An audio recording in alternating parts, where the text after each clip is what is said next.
Osama bin Laden. Megha.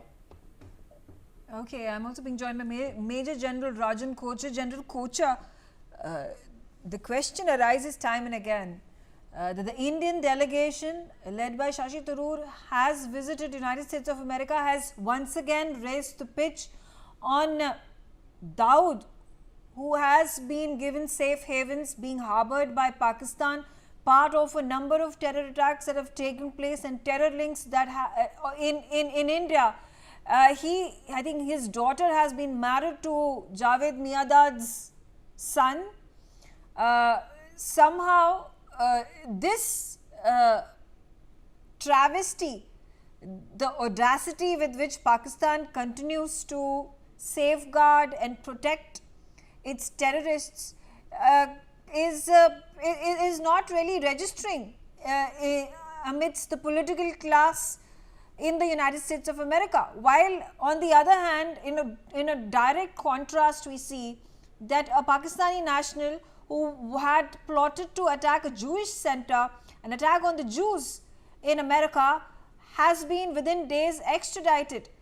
India's demands for that extradition going out to the United Nations, UNSC, wanting for a terrorist organization, the Resistance Front, designating it as a global, as a UN terrorist organization, has been a hard task. It looks like we have been knocking at doors that refuse to answer our calls.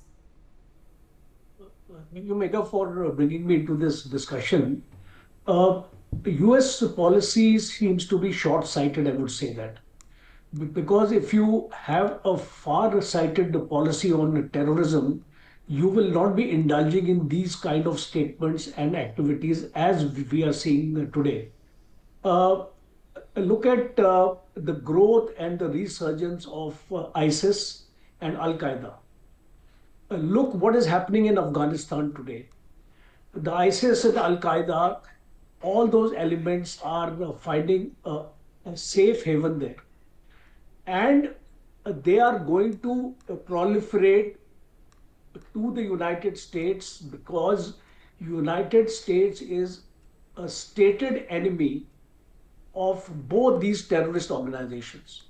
And when we look at such actions of the United States and we see a soft corner for Pakistan, why?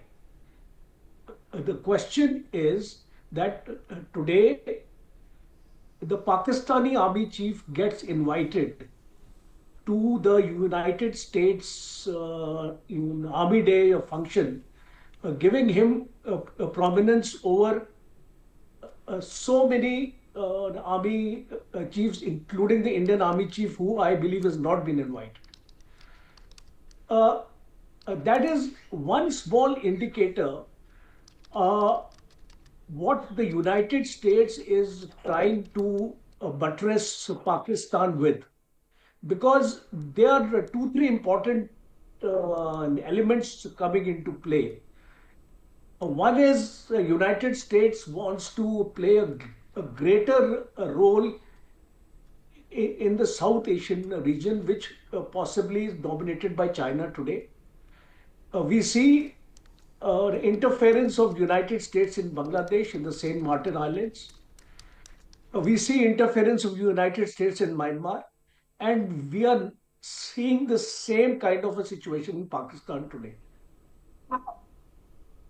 Okay. And Pakistan and India are being hyphenated. So that's a dangerous sign, I think, Megha. And in times to come, I think this policy of United States is going to pay very, very heavy on the United States, because if you encourage terrorism, there's no good or bad terrorism here. Terrorism has only one meaning, and it has to be finished. It is a scourge on the earth, and it has to be eliminated.